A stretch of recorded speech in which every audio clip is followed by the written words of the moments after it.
Welcome to the world of the Bear History Project International.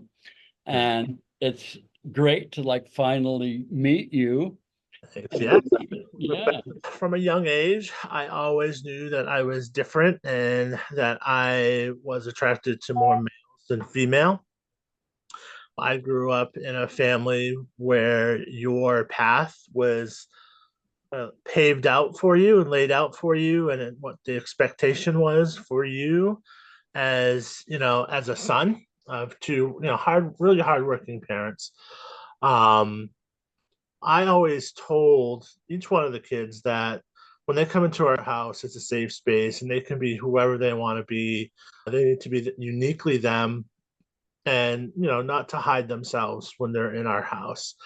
I got my final clearance that says I was finally in remission. And I felt a sense of relief, number one, that um, I didn't have that evil C word in my body anymore. I feel like I'm more myself than ever have been. I didn't really realize the extent of the bear community and the bear events and the bear runs that happened. My very first title was Mr. Providence Bear in 2019.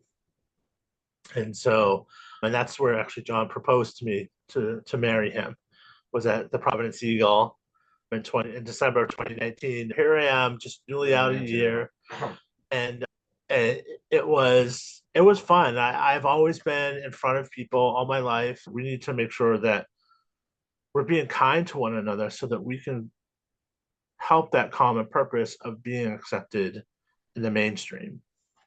There is a community out there that help you and that you can be accepted in.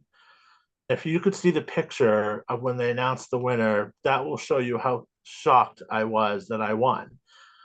Having people spread the word out there that there are safe spaces for us, I felt in a way, in my own little way, was working. I actually started the first bear night here in Manchester, New Hampshire on March 1st. We held our first bear night, and we had probably around 100 people, 100 bears that showed up. And I got emails and texts after that saying this is exactly what we need. I got to hold the very first bear flag that was ever created.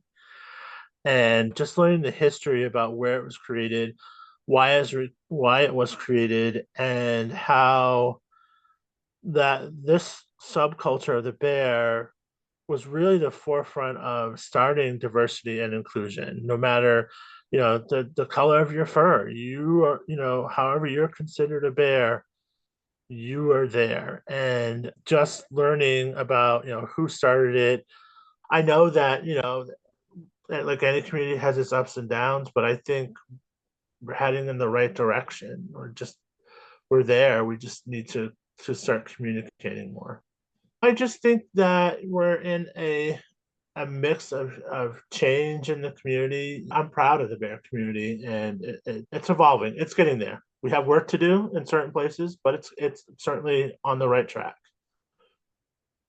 I lead within my community. I feel like I could be a comfort to somebody, and whether I was born with fur or not, I think I'd still have that mentality of a bear. If you look at a bear in the natural wild, they're protective of their family. They're crafty when it comes to finding food and surviving.